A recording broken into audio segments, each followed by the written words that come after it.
Hello and welcome to College Football Throwdown, episode 115. I'm your co-host Alex Schmitz, and today I'm joined as always by my dad, Peter Schmitz. Hello, Husker fans and college football fans. Hello, everybody. This is College Football Throwdown, a college football podcast by college football fans for college football fans. We're here today to talk about Nebraska's game against Purdue, as well as the other big games from Week 9 of college football, the first release of the playoff rankings for this season, and what we've got coming up next week. But before we dive into all that, we're going to go with our tradition and break a beverage. I know all the Husker fans out there could probably use a little alcohol in their systems. So what do you got today, Dad? Well, I have the Kilt Lifter Scottish Style Amber Ale. I had one of these last week. It's a wonderful beer made by Four Peaks Brewing Company out of Tempe, Arizona. So it's a local brew here in the Arizona area that I'm staying in for the winter. And it's a fabulous, little higher than average alcohol content, but just a really wonderful flavor beer. All right. And I've got my Sapporo here. I switched it up from the cider from last time. Aha. Yes, the Japanese premium beer here. Okay. So, all right, here we go. Here you go, son. Cheers. Cheers. All righty. Okay. These Kilt Lifters are always a treat for me. Better enjoy them then. Mm-hmm. Okay. So on the previous podcast, we gave our usual predictions for the game. And we knew this was an important one because this is the last kind of team on our schedule that is lesser than us in terms of talent, in terms of like a team that we should, on paper, be able to beat because the rest of our schedule is pretty tough. And I was being the optimistic one, and I predicted that our offense would get together, our defense would slow them down, and we would win 28-14. And then you were a little more realistic and said that Purdue would end up winning 35-31. And the final score ended up being 28-23. So you're pretty close on the point spread, 4 points versus 5. And I'm pretty sure on the previous podcast you said something like, that we'll be down by like 2 scores and we'll get a touchdown late, and make it a 1-score game yet again, but it won't matter because we'll still lose. And frankly, that's exactly what happened. So look at you. Well, it's not like that's hard to predict given our recent history, Alex. It has been the nature of our team during the Scott Frost era. And I think it's fundamental now to the way that we approach our preparation that leads to this set of circumstances. Yeah. I learned something in my research for this podcast. This quote is attributed to Albert Einstein, but apparently it wasn't him that's misattributed. It was actually Rita Mae Brown, a novelist, who said the famous line, insanity is doing the same thing over and over and expecting different results. And unfortunately, that's kind of the situation we've been in here with Scott Frost in Nebraska this season, is that, we come out, we make stupid mistakes, and we find a way to make it close at the end, but we can't ever actually close it out. Even in this game, where our troubled kicker from this season, Connor Culp, came out and kicked a beautiful onside kick that it looked like we got, when you saw it in the moment. And of course we didn't, though, and the game was over at that point. Even if we had gotten it, there was only 1 minute left in the game, but being down 5 points, we would have still had a chance at least, even though I still would have probably predicted that we would lose.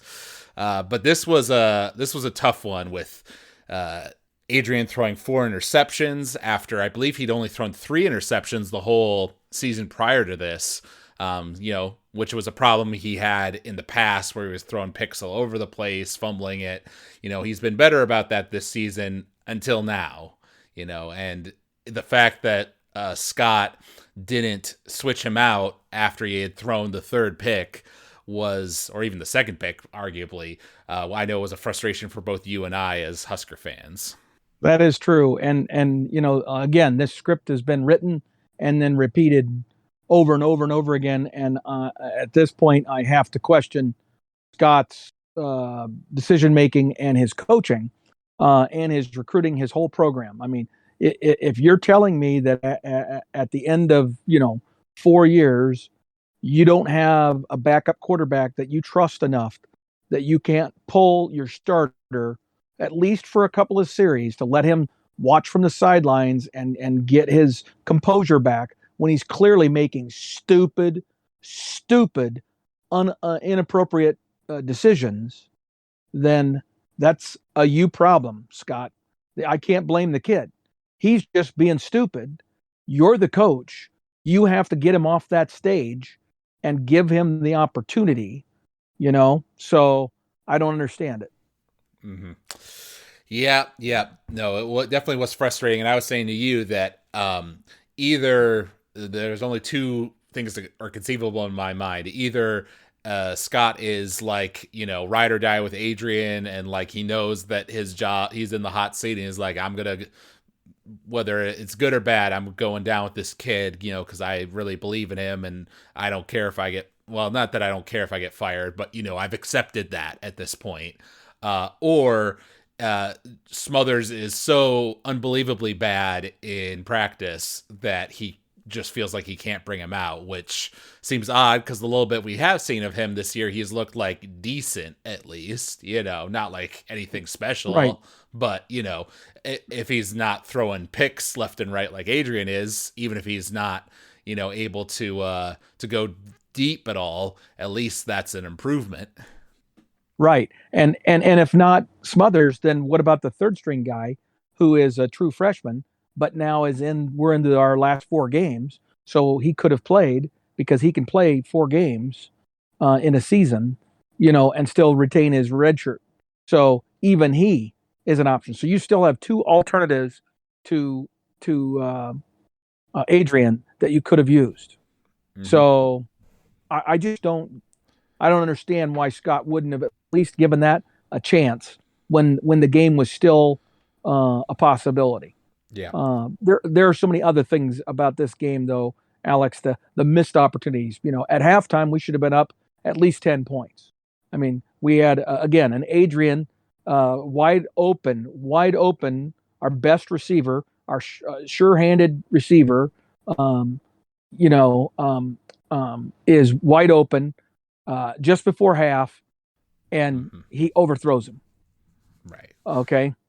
Those are the kinds of plays that you got to make. Right. And you could tell that he was trying to, throw in stride with him to like guarantee the touchdown. But that, I think the commentator said that's one of those plays where you maybe underthrow the ball a little bit. The guy has to slow down, but he's so wide open, that he can afford to do that and still catch it, but he tried to do the perfect pass and overthrew him. Yeah. Right. Well, and he had good protection on that particular occasion. He wasn't being pressured. He had, perfect throwing motion. That's the throw that a good quarterback makes 99 times out of 100, right? And somehow Adrian can do those 99 times during practice, apparently, but the one time is always in the game. Right. And that's the problem. Well, and except it's more than one time because he overthrows receivers a lot. Oh, absolutely. And then later, obviously, in the second half, after, of course, having the absolutely absurd forward lateral interception pass, then having the absurd, overthrow, where again we have a wide open receiver, and he overthrows him so badly that a defensive back who is literally 10 yards or more away is the one who ends up making the interception because he so badly overthrows our receiver who is wide open.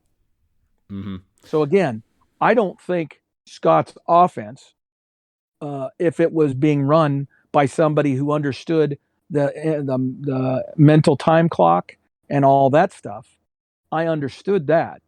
I mean, if we could get a guy that has that, Scott's offense would work so much better. But we are continuously being guided by the leash of the broken mental toughness and mental approach of Adrian Martinez, because he shows off incredible athleticism. I mean, if Adrian took that 5% of decisions that he makes every single game that are atrociously bad, and he reduces that to 1%, he's an NFL player, Mm-hmm. an NFL quarterback. Right. Well, and like I was talking about him throwing a Toure in stride there on that wide open ball. There was a ball I Yeah. remember earlier in the game where he did throw a beautiful pass right in stride with the receiver, and it was a Yep. great catch. So like you say, he does it in practice. It's not like he can't do it. It's just the consistency, the what he does when he's getting pressured from the offensive line, and even that shuttle pass. I could swear that there was a situation like that earlier in the year, right, where he was getting pressured, about to be tackled, and he shuttle passed it to a guy who was kind of open, and it turned into a positive play for us. That's correct. But it was risky, and then he does it here in a situation where he is way off balance, and it just goes directly to the Exactly. Purdue guy. I'm not saying a forward lateral pass is in and of itself a what do I want to say, A poor decision. a bad decision, but the circumstance is the one that you have to figure out. He threw it in a mess of three defenders. Okay, not a situation where he sees a guy that is wide open late that I can flip it to, which is what he had done successfully earlier in the season. Yep. Focusing on some of the positives, one thing we did see was that we had a new field goal kicker, Contreras, and he only was brought out for one field goal in the game, but he did make it. It wasn't like a 50-yarder or something. It was like in the 30s, I think. But you could tell that he was happy, and the team was relieved. So I was happy to see Scott finally make that adjustment after Connor Culp has been so off and on this whole season. And I believe he was coming out as our punter as well. And we did, decently fine on punting. I think we averaged like 40 yards per punt. Yep. So that's one thing I have noticed. Like, we had like those issues with like tons of penalties earlier in the year, and then the atrocious special teams, and by now, like, that has cleaned up. We only had, let's see here, 4 penalties in the game, which, like, 1 per quarter on average, right? I think that's reasonable expectation if you're a coach. And also, like I mentioned with Adrian, right, all the interceptions he was throwing in like his junior or sophomore year, he definitely cut back on that this year until this game where he had 4 in one game. So it's like, I can see that there are areas where we're improving, but it feels like, taping up the holes in a boat that's leaking. You manage to tape up one, but then a new one pops up somewhere else, or the tape you had put on that thing just comes off 2 months later or whatever. Absolutely. And those repairs keep breaking repeatedly in different games. They might go away for a game or two, but then the leak re-exposes itself. And so that's not building a program. That's plugging holes and basically just stopping the leak to make sure that you don't completely drown. Well, I think he's completely drowning. I mean, that because the last opportunity for us to have a victory was last week. And now here's the embarrassing thing is we're now going to be looking forward to 3 games where we likely are going to be out-athleted as well as out-coached. And that means the disparity in the scores and the ugliness of the performance is going to get a lot worse. And I just don't see the players hanging in there. Okay. So then you have to look deeper, right? I can't look to wins and losses. I got to look at what else is going on in the program. Is the work ethic where it needs to be? That's something that's central to Trev Albers. He's made that clear from his initial news conference when he was announced as the new athletic director, that he's a guy that doesn't have a lot of outside interest, outside hobbies. He is a guy that believes in working hard, and he wants us to be the hardest working athletic department in the country. And so he's going to place that expectation on people because he places that expectation on himself. And Scott, I get the sense, has had trouble adjusting to the level of expectation and demand from a work ethic standpoint that is required in the Big Ten in big boy football versus what he did previously when he was out west. Granted, I will concede Pac-12 was a Power Five football, but I have a feeling that the Pac-12 coaching staffs in general are a little more laid back. Mm-hmm. Well, one thing that we were texting about a little bit a couple days ago was because I remember when Scott was announced as our coach and he said he was going to bring back his whole UCF staff. We were like, well, it's kind of a bit of a gamble, right? You could go out and probably get guys that are perceived to have better talent or whatever as assistants.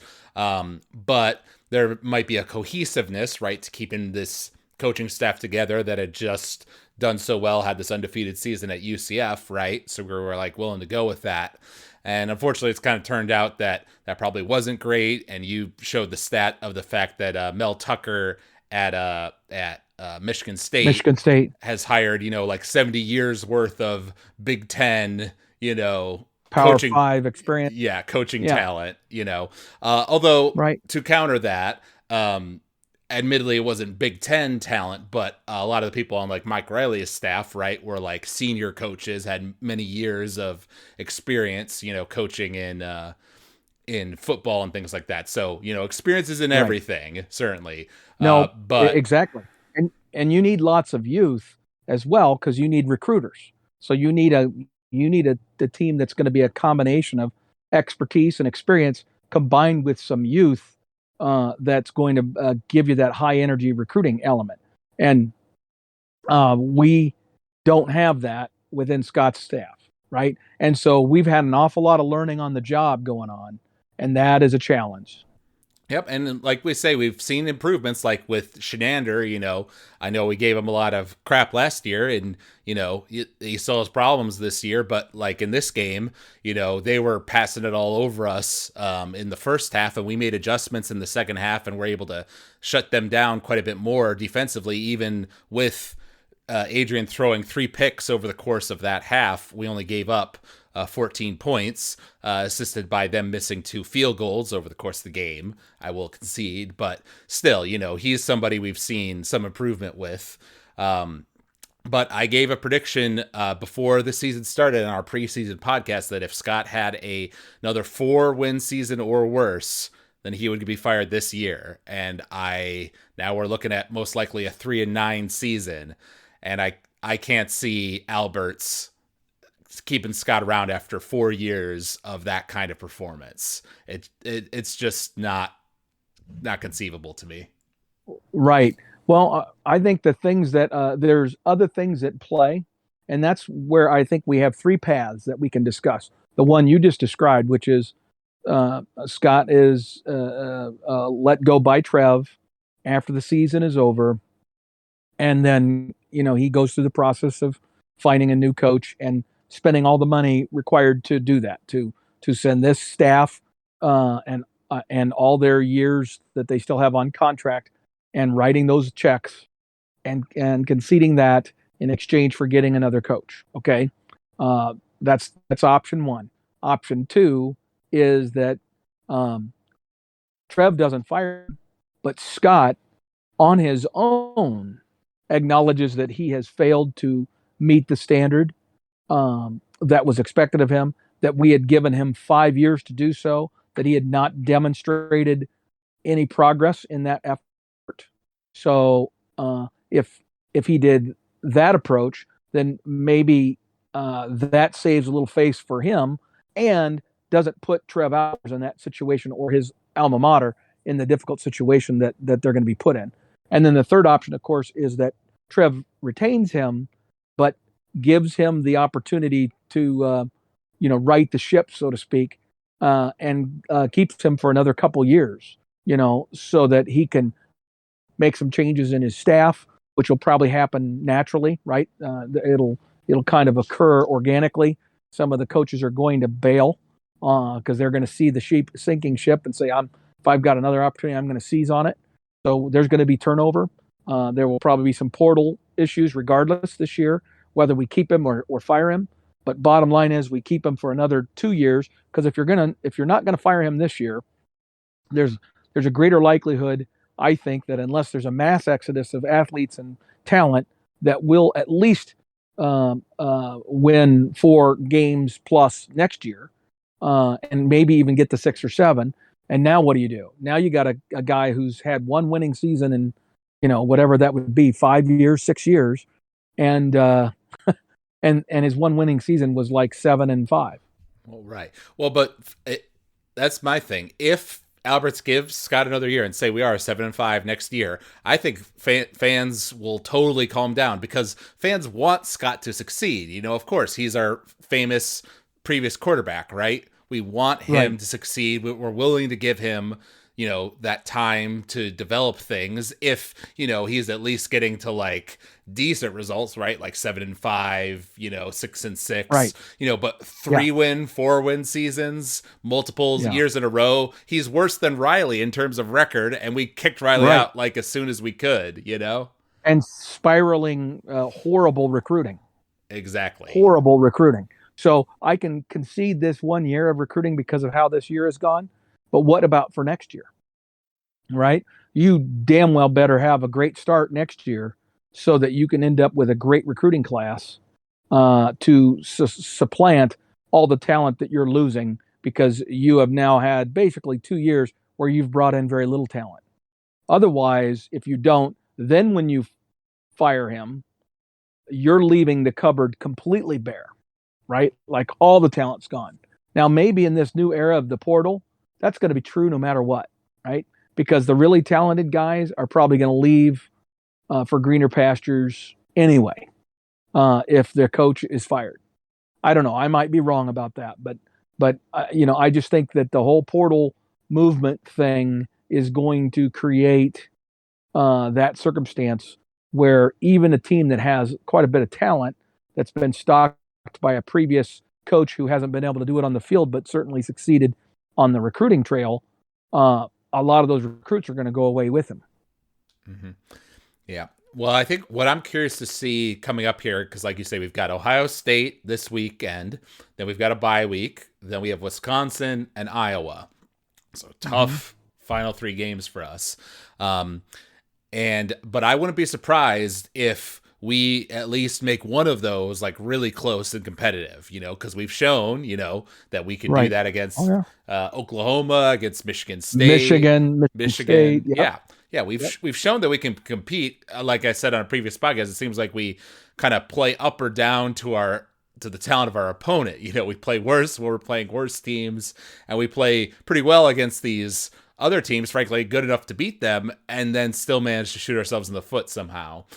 So my prediction would be that we lose all 3 games, but maybe against Wisconsin or Iowa, we do make it close and still lose, which will, I guess, look a little better on Scott's record to say, well, look, we've been competitive with all these teams. Clearly we're so close, but that's been his shtick. And frankly, with a lot of the Riley season as well, Nebraska fans have been hearing that for 5 years now. And if you're still so close, but you can never turn that corner and actually start winning those close games, I feel like fans have to give up on him at some point. And I feel like this is the time. That's at least my read. Right. No, I'm with you. I'm with you on it. I just, it's a very difficult situation for our new athletic director who, again, for Trev, I mean, this is Trev's first rodeo as a Power 5 athletic director. He's been an athletic director for a number of years, but at a smaller level. Okay. Now he knows Nebraska. He's got a great work ethic, as he's described. He's smart. He was an academic All-American. He's not a dumb guy at all. So I really believe in Trev. And I think he is very true in his desire to have consistency and to have the work ethic that he wants. Okay. Scott hasn't demonstrated that. So how long, I have a feeling that maybe since Trev came along, he's already changed the culture a little bit within Scott's staff, because they've had to eliminate some of the laissez-faire stuff they were doing, and and so maybe a year with that kind of focus totally turns the tables for him. Maybe that's the thing he needed, is to be woken up and told that he's got to do this or he's gone, right? So I don't know. Right. We'll see. Because that goes into the whole So thing we talked about at the time with like Bill Moose being not on campus a lot, and being an older guy and not as, directly involved. Whereas Alberts is quite the opposite in terms of being young and, motivated because this is his first big job at a Power 5 conference, like you said. So I can see that being a definite shift in the athletic department there. right, but it's more about, does he have the list? Does he have the list and the relationships, the connections in place to go out and get and entice, a top replacement, right? Who's going to be on the list of available candidates for Nebraska as we go through this school or this transition, right? So what's going to happen? Does he go the route that we've gone before many times now, and that is take a coach from a lesser institution who maybe doesn't have a lot of experience? Bo was a first time head coach, right? What's his name? Callahan had never been a head coach at college. Well, at a Power 5 college. He had been like at Northern Illinois or something. So he had never been a Power 5 coach before that. He had been an NFL coach, but that's a very different animal. Right. And he hadn't been successful, frankly. He got fired as an NFL coach. And then you got Riley, who had all kinds of time as a Power 5 coach out at Oregon State, where football's not important, and where he was a coach. And he came to Nebraska and he was still a 500 coach. He was basically still the same coach. So, and then we get Scott. So that's been the sequence, right? So what do we do different this time? Mm-hmm. And I would hope that because he doesn't have that expertise, that Trev Albers would say, you know what, I'm going to get an outside firm. I'm going to let them do the process. I'm going to let them go out, find out what the level of interest is in Nebraska football as a landing spot, and then I'm going to close the deal. Once I have the list, I'm going to close the deal. Right. Well, sell them on why Nebraska's a sleeping giant. Yeah, I don't know I definitely don't know the full politics and like the money and everything behind the university and everything, because I know on a previous podcast we talked about the fact that Scott and his assistants have a considerable buyout still left on their contracts because they got extended not too long ago, which is a tough thing for the university to swallow, while everybody's pocketbooks are a little closed up because of COVID and everything. But we made this comparison about LSU. It was even in an even worse financial situation, and yet is clearly going to go get somebody to replace Ed Orgeron this year. And as we said on that podcast, all of the other sports in Nebraska, of course, great, and it's great that we've got a great volleyball team and everything else, but the football program is the golden goose. And at some point, like if we keep sucking just for year on after year, the sellout streak is going to end, like there will be a point there. I don't know what the breaking point is for Nebraska fans, but there will be a breaking point. And as Trev Alberts, he doesn't want that to be his legacy, that like Nebraska football, the Nebraska football faithful of Nebraska finally gave up under his tenure, right? So I think there's incentive to spend the money to pay Scott and to hire a firm, right, like you say, and give a coach a generous contract to try to get somebody in with experience at a mid to top tier Power 5 school to try to fix the mess, because the talent is here, all the stuff is here, but I think coaches also know that the pressure is very high, and the Golden Boys, Scott Frost, came in after a great year at UCF and still couldn't do it and failed, right? So, the shoes are looking awfully heavy to fill for any coach that comes to Nebraska. Absolutely. But see, I think a real football guy, a traditional football guy, Alex, could look at this program and say, okay, I know why Mike Riley failed. I know why Scott Frost failed. Okay. It's simple stuff. Okay. It really is. It's very simple stuff. So if you're at a place where you're never going to win, let's say you're, like the Indiana coach, okay, who's in the Eastern Division of the Big Ten. All right. Mm-hmm. A guy like that who's a damn good football coach. He's a football guy. All right. Now I don't know if he's the right guy.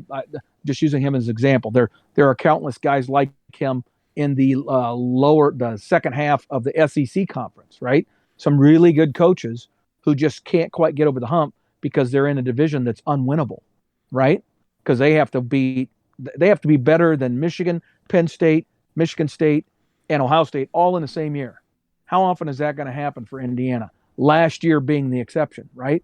They caught lightning in a bottle, could have done it, but did they? No. Ohio State still ended up winning it, right? So what are the chances? Now they've fallen back to earth here this year and are looking more like the Indiana teams of old. So if you're a coach like that that's kind of caught in that, and they look at what Nebraska represents, they have $170 million new facility that's going to be just opening up about the time that they make this coaching change, right? So, he's going to have the primo facilities in the Big Ten Conference from the day he walks onto the campus, whoever takes that job, right? Mm-hmm. And if he could come in with a fresh message of fundamental, sound football, run first football, right? That's what Nebraska fans want. And then go about recruiting to make that happen. Nebraska fans would eat that up. And I mean, eat it up. Okay. And they would support the hell out of that. Mm-hmm. So Scott came in. We thought this is a guy that understands the Nebraska culture and what needs to be done. We thought we would see a growth in the running aspect of his system and stuff. Instead, as we've talked about before, he has this incredible lineage of past coaches that he had to learn from. And who's the one that he takes from and that is the basis of almost everything he does? Chip Kelly, not Tom Osborne, not Bill Parcells, not Belichick. Nope. The majority of his coaching seems to be based on frickin' Chip Kelly. Right. Blows me away. Yep. No, well, I agree. Have this new coach get whoever he ends up getting as his assistants, make sure he gets like a really good special teams coach, little things right. Like that would, I think, be great signals to the Nebraska community, because like when Scott got hired, right, there's always kind of a level of excitement of when a new Absolutely. Coach comes in, right? That can be a boost to recruiting, which we desperately need. Absolutely. You can sell a vision, but Scott can't sell that vision anymore because it's too late, right? That's why it's so important to show progress. You don't have to be champions, but you have to show positive progress in the direction of your program in the first 3 years. And now, we're sitting in the middle of year 4, or is it 5? No, I don't even remember. It's all blurred. No, this is year 4, with 1 year being the COVID year. COVID year, yeah. Okay, so he's had 4 years, and we're worse off today than we were in the second half of his first season. Mm-hmm.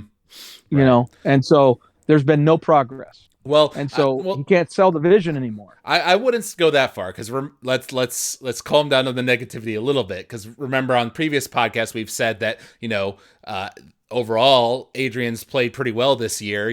This is his toughest game for sure of the year. But even with that, we came within 5 points of winning. He's shown some improvements in a lot of aspects of his game, even though he still makes these stupid mistakes at critical moments, which is his Achilles heel. We've seen improvements in the defense.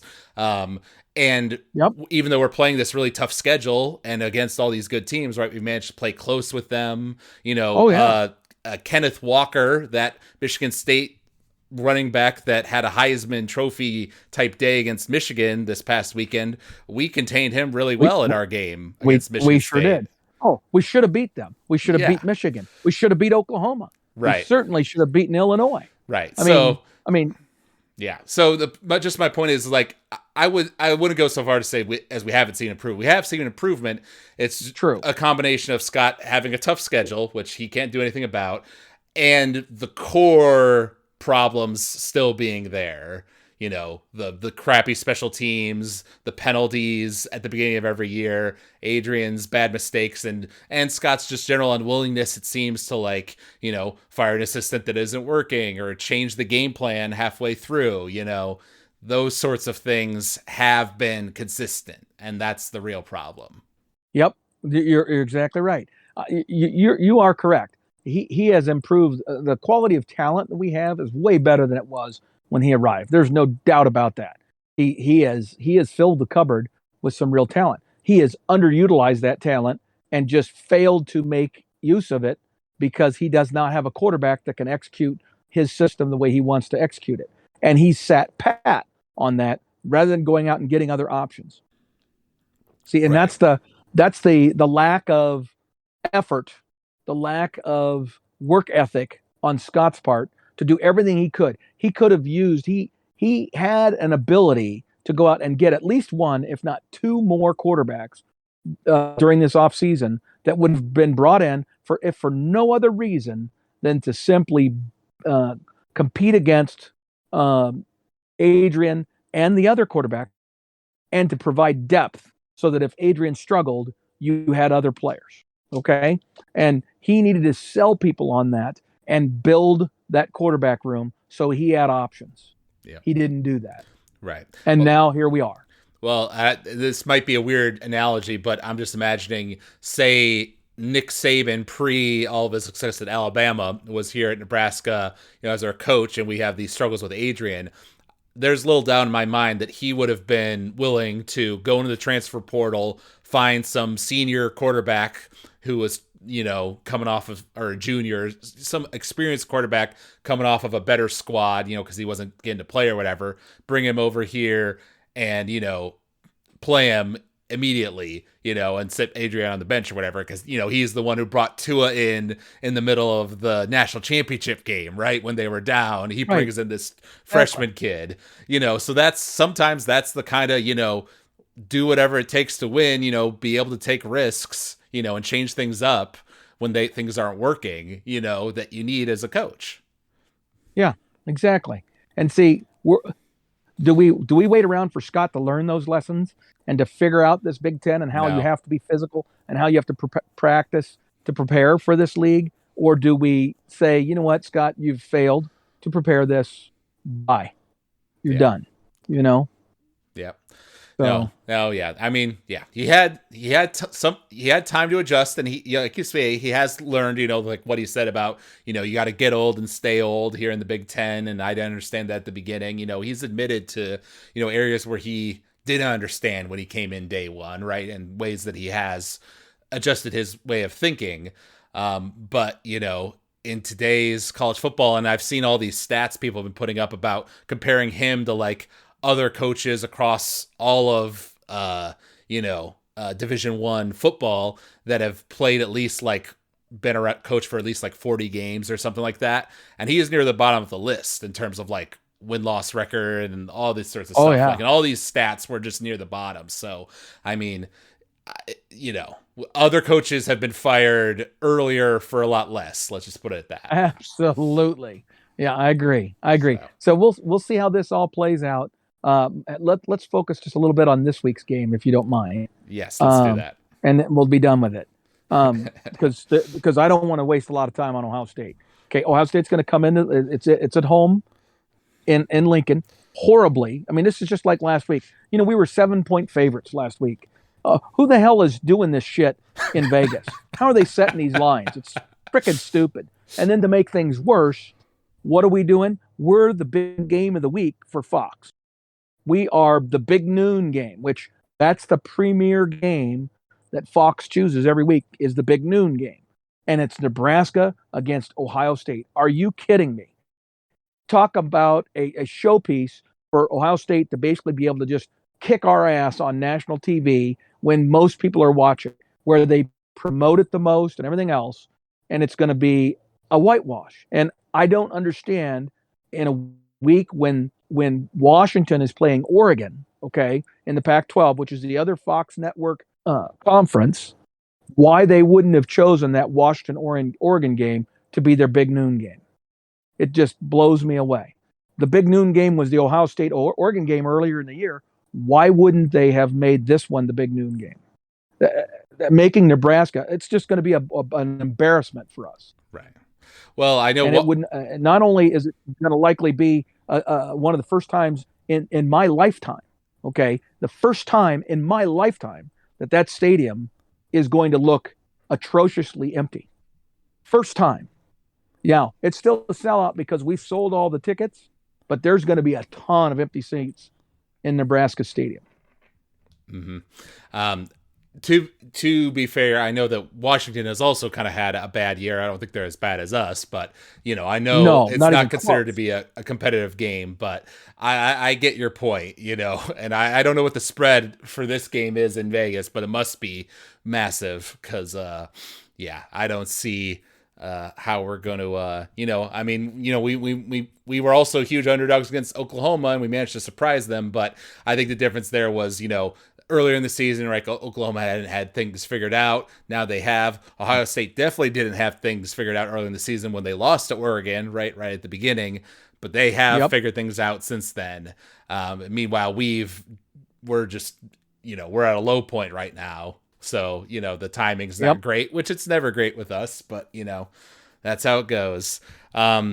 Predicting a score here, I'm going to try to say that it'll be bad, but not like blowout city bad. So I'll say that we managed to get 17 point. Well, let's scratch that. A little higher scoring. 24 points. And Ohio State gets, let's think here. I'll say 52. 24-52. And I'm going to say 63-17. Oof. All right. Well, that is blowout city. And I hope it's not worse. Because here's the thing. Ohio State, if they can, I think Ryan Day wants to send some messages, especially since he didn't get picked in the top 5 or top 4. Right. If he can put 70 points on us, he will. Oh, yeah. No, I think there's something to that. And, we've talked a couple times this season about like, is this where Scott loses the players, loses the team after all these, tough last second losses that we've had, by 7 points or less. And so far, like the team hasn't fully given up on him, but with a loss to Purdue and looking down the barrel at Ohio State, Wisconsin, and Iowa, I feel like this might be the time that it happens, and I hope I'm wrong about that. But I'm not seeing much positivity for these kids to look forward to end their season. Right. No, I think you're right on that. And it's just so sad because, again, like you've pointed out, we played competitively against, 3 of the nation's top 15 teams, right? And really should have beaten all 3 of them. Mm-hmm. I mean, there was not much of a scenario that would have taken for us to win all 3 of those games. So it's not that we lack talent or the ability to execute at times to use that talent, but can we do it over 60 minutes and win a football game? No. And that is culture. Ultimately, that is coaching. Yeah. That is coaching. Well, and I didn't mention this earlier, but after the 3rd interception in the game against Purdue, that I was multitasking, watching some Smash Brothers. It was a cool tournament plus our game, and I just turned our game off at that point because I knew, there was like 7 minutes left in the 4th quarter or something. I knew that we weren't going to win, even if we made a comeback. I knew that we wouldn't be able to pull it out at the end of the day because I've just seen that movie on repeat too many times this season. And it was not just this season. It goes back years, Well, right. And again, we've had that conversation that you need to have the right quarterback. And we have lived with these quarterback rooms that basically have one option and one option only now for effectively 12 years. Yeah. We've had 12 years of a quarterback room where basically you had one quarterback who was quote quote good enough on occasion and no one else who you felt confident you could put in. Yeah. And Yep. that's been true for 12 years. You would think that like when Riley came in or when Scott came in, they would look at the past success of Right. that and say, I'm not going to do that. But we Right. end up I'm doing going to it find a way. anyways. I'm going to find a way to populate my quarterback room enough that I'm going to have options. Okay. I'm going to have options at quarterback. And yet Scott hasn't done it. Now, part of that is the quarterback position has evolved. It's changed. And the quarterbacks are the most, they're the quick, they're the kids that are the quickest to pull the trigger and transfer and leave one program to go to another. That hopping around that position is greater than probably any other position. And so it's hard to keep a quarterback room. But you know what?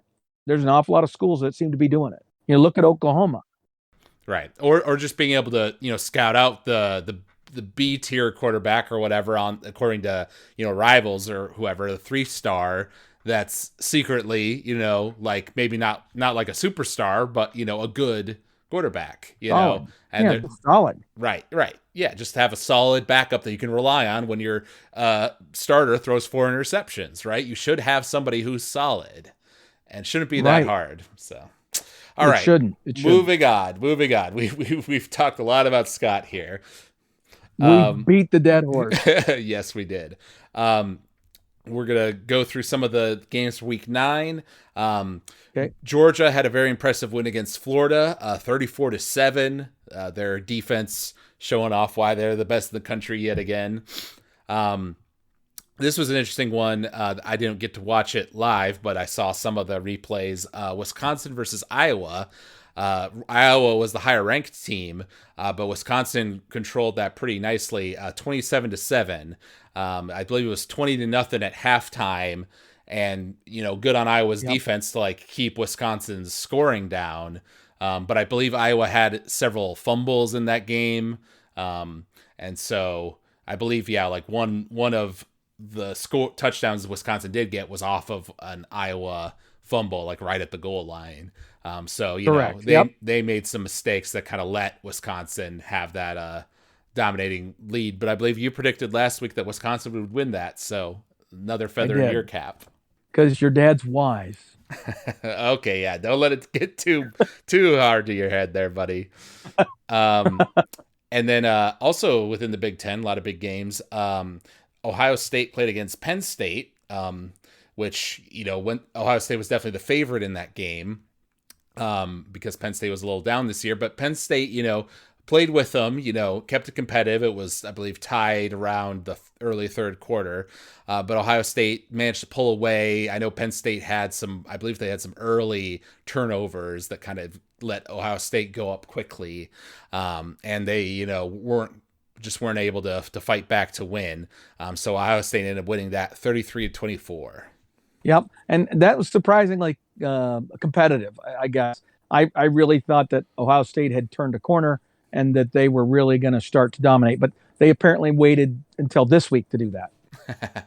Yeah. I do remember they got one of their touchdowns was off of a pick by one of the big guys. The big guys on the defense, got the ball and just ran it down for a touchdown, which I always love to see. Those are funny. And then the big game, of course, that we gave our predictions on was the rivalry game between Michigan and Michigan State.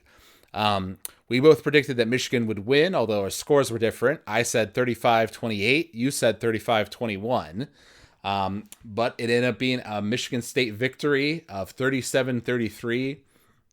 A big factor in that being that I believe Michigan got in the red zone 6 times, but only 2 of those times did they come away with touchdowns. All the rest were field goals. Right. I mean, and there were points in that game where Michigan was on the verge of being able to run Michigan State out of the stadium, so to speak, and they couldn't capitalize on it. And credit Michigan State, they play like their coach. Their coach demands toughness and mental toughness and play hard every single play. Forget the last play, do the next play. short memory, all that stuff. He teaches those concepts and gets his team committed to fight for 60 minutes no matter what. And that's why they win. And they just wanted it more. And it paid off for them. Mm-hmm. The good news for us Big Ten fans, I think, is that I don't know what the coach there, Tucker, is thinking, but I believe he's going to have the opportunity to take the LSU job. That's what I believe.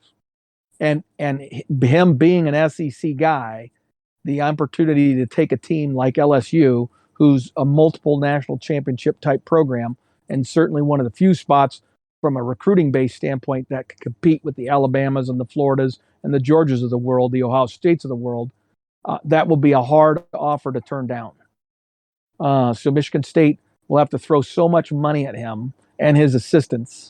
But even so, I can't describe a scenario where Michigan State could create a circumstance where that guy had the opportunities that he would have if he takes the LSU job. So if there's good news for Michigan, it's that in all likelihood, because they lost that game, there's a very good chance that Michigan State will end up losing their head coach at the end of this season. Mm-hmm. Yeah, and what year is he in? Is he this year 1 or year 2? First. I think it's the first. Wow. Well, no, I actually, I think maybe. I mean, he was the coach last year, in the COVID year. I think Michigan State was. He was. Yeah. But then he had only been 1 year at Colorado, and Colorado has completely tanked since he left. And then he came off to not 1 year. I'm sorry, that he was there for 2 years at Colorado, and then he came to Michigan State. So he's been at Michigan State for 2 years. So the thing is that I think LSU is going to come a knocking for him. Yeah. Well, and I was curious, so I just checked. Michigan State, they've got 2 kind of easier teams. They're playing against Purdue, who we just lost to, and then Maryland. But then they have Ohio State and Penn State to end their season. So they've still got 2 tough challenges ahead of them. But if they can, if they can pull through those, then I think he's definitely gone, like you say. Right. Well, I figure if he goes 1-1 in those 2 games, even if he goes 0-2 in those 2 games, if he wins the next 2 weeks and he's whatever that would be, 10-0, then that will be enough, and he will be heavily in the conversation for that LSU job, I think. Yeah. Yep, that definitely makes sense. And then looking ahead to this week, as we mentioned, there aren't quite as many great games. There's Oregon, Washington, Alabama, LSU, which is at Alabama. So I kind of expect Alabama to crush LSU. Oh, yeah. Yeah. One of interest, though, between 2 closely ranked teams in the SEC is Auburn versus Texas A&M. Auburn is just coming off of a bit of an upset victory over Ole Miss, where they won 31-20. I'm not 100% sure who's at home there, so I'll look that up here real quick. But what are your thoughts on that game? I feel like A&M's the better team there. They're the more talented team. Mm-hmm. Looking at, they're both 6-2, and it is at A&M. So I guess that would lean towards you. That would definitely make me lean to A&M then, for sure. Okay. Yep. Cool. Well, I like what I've seen of Auburn, what little I have. I think their quarterback seems like a fun quarterback to watch, Bo Nix. I know he had a good game against Ole Miss. So I'll go ahead and predict that even though it's at Texas A&M, Auburn manages to win, though it'll be a close game. So I'll say they end up winning, let's say 35-31 over Texas A&M. Wow. Okay. I'm going to say that A&M is going to win, and I'm going to say it's going to be more like 38-24. It's going to be a more substantial differential, where A&M wins comfortably. All right. Very good. Very good. And one other game that might be interesting is the Baylor, coming off of a victory over Texas, is going to be playing TCU this week. And TCU made headlines by saying that they would be firing Gary Patterson, not at the end of the season, but I believe it was an immediate termination. So, Oh, really? yep, no, that's what I Oh, I saw. thought it was an agreement. I thought it was an agreement to part ways at the end of the season. Nope, nope. Uh, I think it was the headline I saw said effective immediately or whatever. Effective immediately. Which is, yeah, Huh. like you say, quite a shock because I know that they have been more down in recent years, but he really built that program up into Right. what it is today. Yeah, that seems odd to me. Huh. Well, um, you know what? That bodes well. That bodes well to me for a Baylor victory. But you don't know how a team's going to respond in that situation, right? They could really rally around their old coach and play one, win one for the Gipper kind of thing. But I just don't. Yeah, I don't know. Yeah, Interesting. it is But interesting. I would pick Baylor in that scenario for sure. I Yeah, think they're the better team this year. yeah. No, I think that's correct. I would lean towards Baylor on that one as well. Um, Hmm. but it is interesting in that that opens up another, head coaching job. It's not on the level of prestige of like an LSU or USC, but certainly being there in Texas and getting that Texas recruiting, right? That's a tempting thing for head coach because that's also part of the whole into what plays into firing Scott, right? Is like what other positions are open, in terms of like, could we Right. get the guy we really want with all this other stuff open? But that gets tricky because like every year there's something open. So Yep. Exactly. If you wait the following year, there's going to be some other big name programs that are going to have decided. But yeah, I mean, there's a bunch of tumblers that are going to likely fall. So the premier coaches that are the hot commodity, so to speak, coming out of this season, they're going to have lots of choices, right? Depending on who does LSU choose, who does USC choose. If those two schools choose coaches that already have coaching jobs somewhere else, then that opens other opportunities, right? Because those coaches move. And so then there's other really attractive jobs that come open. Um, um, you know, we'll see. yeah, we will see for sure. Um, and the last thing that we'll be talking about today is what we teased at the beginning, that the playoff rankings have finally started here this week. And it was quite interesting to see the decisions that the playoff committee made. Um, Going to the AP poll for a second here for this week, the AP poll's top five was Georgia, Cincinnati, Alabama, Oklahoma, Michigan State. So that was their top five. And if we go to the playoff committees, it was Georgia 1, Alabama 2, Michigan State 3, Oregon number 4, 5 Ohio State, with Cincinnati at 6. Which is interesting because I think it goes to show that they are valuing strength of schedule, right? Because Cincinnati dropped quite considerably from 2 to 6 between those two polls, as well as Oregon jumping up a bit with their schedule and their win over Ohio State from the Ohio beginning of State, the right? year. That's really doing a lot for them. I would agree. I would agree. And again, those polls are they will again that poll is a snapshot every week, and the only one that really matters is the one at the end, right? And Mm-hmm. they have that committee has shown themselves as being willing to revisit even between the last week, right? Uh, uh, somebody who they placed at in one spot and move them forward or back based on what that full net, um, what do I want to say, information or data set provides. And so Cincinnati has the challenge that if they're already sitting at 6, they are going to need some people to help them, right? They're going to, some of those teams play each other, like Ohio State, Michigan State, for example, that are in front of them, right? So they have opportunities to move up because those other folks, one of them is going to fall back, right? Either Mm-hmm. Ohio State or Michigan State, based on those head to heads.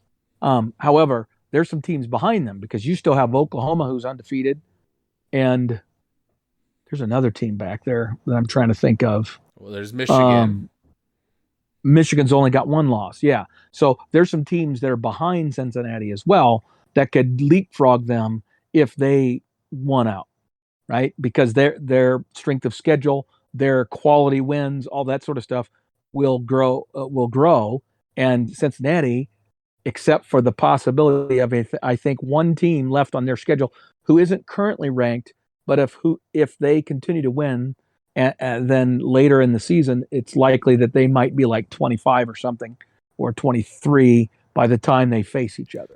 Well, You know what I mean? actually, So looking at this, they've got Tulsa, South Florida, and then SMU is the team you're thinking of, and they actually are listed here as 23rd on the AP poll.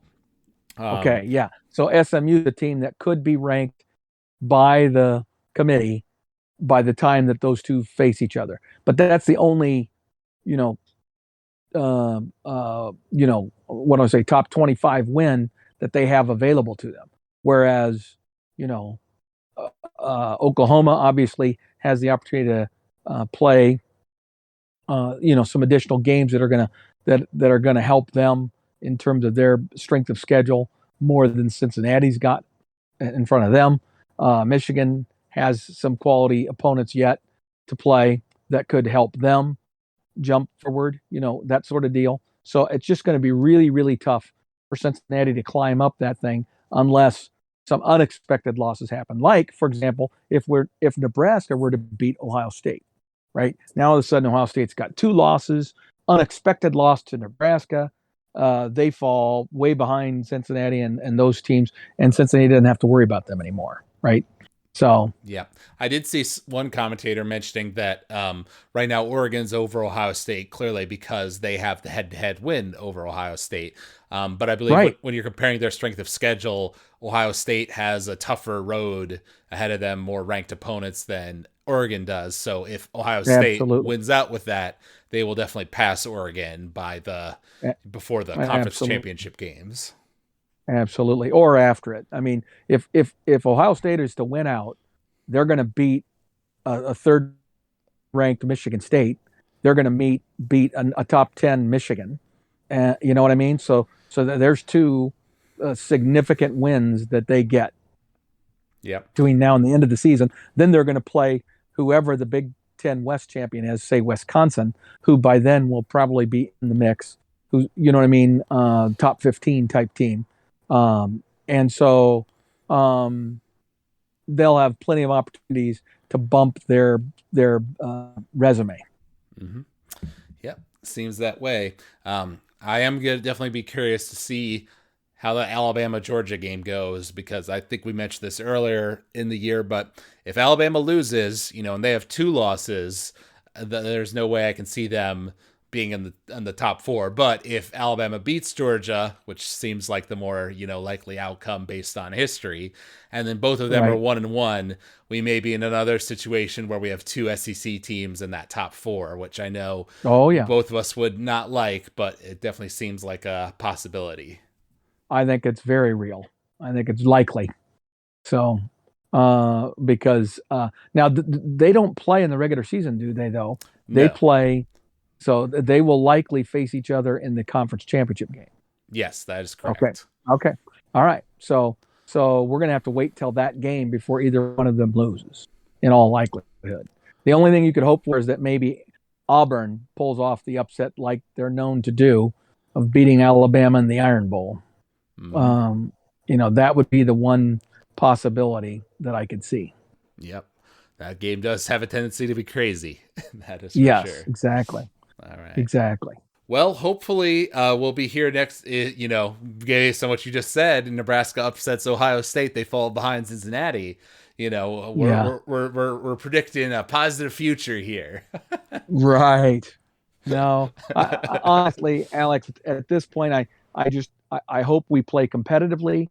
I hope we don't embarrass ourselves. And I hope we don't get all banged up and injured. If we can come out of that game, go into the bye week, get ourselves healthy, and with a little bit of confidence from having been able to be competitive against an Ohio State for, say, 3 quarters or 2.5 quarters or something, before they, their superior talent emerges. That would maybe lend us to the confidence that we need to knock off one of those last two, Wisconsin or Iowa. Yep. I don't know which one, but all right. Yep, that's what we got to hope for at this point. So if you all out there enjoyed listening to this podcast, you can email us at huskerpete13@gmail.com. You can also find us if you search for College Football Throwdown on Apple Podcasts or Spotify. You can also find us on anchor.fm. Please rate us, give us a review. We always love hearing from the fans. Constructive criticism is always appreciated. So thank you all out there for listening. Thank you, Dad, for joining me for this episode. And until next week, go Big Red. Go Big Red.